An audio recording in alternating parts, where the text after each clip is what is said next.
សម្ដេចអគ្គមហាសេនាបតីតេជោ ហ៊ុនសែន ប្រធានព្រឹទ្ធសភានៃព្រះរាជាណាចក្រកម្ពុជា និងសម្ដេចមហាបវរធិបតី ហ៊ុនម៉ាណែត នាយករដ្ឋមន្ត្រីនៃកម្ពុជា ស្វាគមន៍ចំពោះយុទ្ធជនកម្ពុជាទាំង 18 រូប ដែលបាននិវត្តន៍មកកាន់មាតុភូមិប្រទេសវិញ ប្រកបដោយសុខសុវត្ថិភាពនៅព្រឹកថ្ងៃទី 31 ខែធ្នូ ឆ្នាំ 2025 នេះ នៅវេលាម៉ោងប្រមាណ 10 នាទីព្រឹកថ្ងៃទី 31 ខែធ្នូ ឆ្នាំ 2025 នេះ យោធិនកម្ពុជាទាំង 18 រូប ដែលបានស្ថិតក្រោមការឃុំក្រងរបស់ភាគីថៃអស់រយៈពេល 155 ថ្ងៃហើយមកនោះ ត្រូវបានដោះលែងនិងបញ្ជូនត្រឡប់មកមាតុភូមិប្រទេសវិញ ដោយសុខសុវត្ថិភាពតាមច្រកព្រំដែនអន្តរជាតិព្រំខេត្តប៉ៃលិន បើតាមអ្នកនាំពាក្យក្រសួងការពារជាតិកម្ពុជា លោកជំទាវ ឧត្តមសេនីយ៍ឯក ម៉ាលី សុជាតា បានបញ្ជាក់ថាការដោះលែងយោធិនកម្ពុជាចំនួន 18 រូបត្រឡប់មកកម្ពុជាវិញ គឺធ្វើឡើងក្រោមការឯកភាពគ្នារវាងកម្ពុជានិងថៃ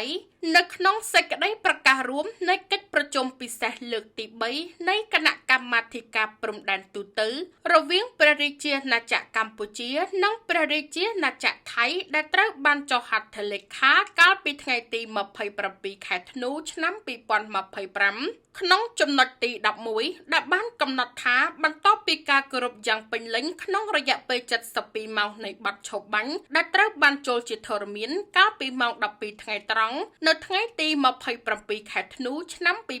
2025 ក្នុងដំណើរការនៃវិលត្រឡប់របស់យោធិនទាំង 18 រូបមកកម្ពុជាវិញនេះ ក៏មានការចូលរួមសង្កេតការណ៍ពីសំណាក់ក្រុមអ្នកសង្កេតការណ៍អាស៊ាន និងគណៈកម្មាធិការអន្តរជាតិនៃកាកបាទក្រហម ការដោះលែងយោធិនរបស់យើងទាំង 18 នាក់នេះ ក៏ស្របជាមួយនឹងស្មារតីនៃសេចក្តីថ្លែងការណ៍រួមទីក្រុងកូឡាឡាំពួរ ស្ដីពីកិច្ចព្រមព្រៀងសន្តិភាពរវាងកម្ពុជានិងថៃ ដែលត្រូវបានចុះហត្ថលេខាកាលពីថ្ងៃទី 26 ខែតុលា ឆ្នាំ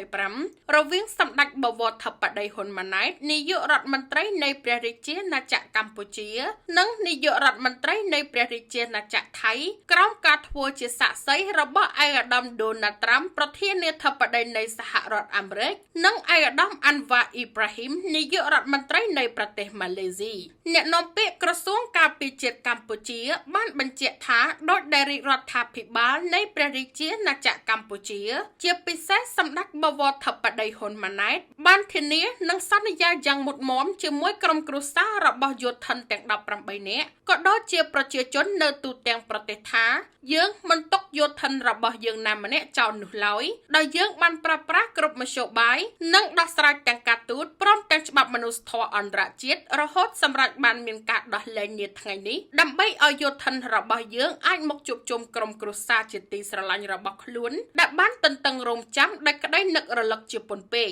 រាជរដ្ឋាភិបាលនៃព្រះរាជាណាចក្រកម្ពុជា ក៏ដូចជាប្រជាជននៅទូទាំងប្រទេស ថ្លែងអំណរគុណយ៉ាងជ្រាលជ្រៅបំផុតជូនចំពោះភាគីពាក់ព័ន្ធទាំងអស់ដែលបានចូលរួមសម្របសម្រួលជាបន្តបន្ទាប់រហូតឈានដល់មានការដោះលែងយោធិនកម្ពុជាទាំង 18 រូបនាថ្ងៃនេះ កម្ពុជាសង្ឃឹមយ៉ាងមុតមាំថាការដោះលែងនេះនឹងចូលរួមចំណែកយ៉ាងសំខាន់ក្នុងការកសាងការជឿជាក់ និងជំនឿទុកចិត្តព្រមទាំងបង្កើតបរិយាកាសអំណោយផលដល់ការលើកកម្ពស់សន្តិភាព ស្ថិរភាព កិច្ចសហប្រតិបត្តិការ ការអភិវឌ្ឍ និងការវិលត្រឡប់ទៅរកប្រក្រតីភាពនៃទំនាក់ទំនងឡើងវិញ ដើម្បីជាប្រយោជន៍ដល់ប្រទេសជាតិ និងប្រជាជនទាំងពីរនាពេលដ៏ឆាប់ខាងមុខ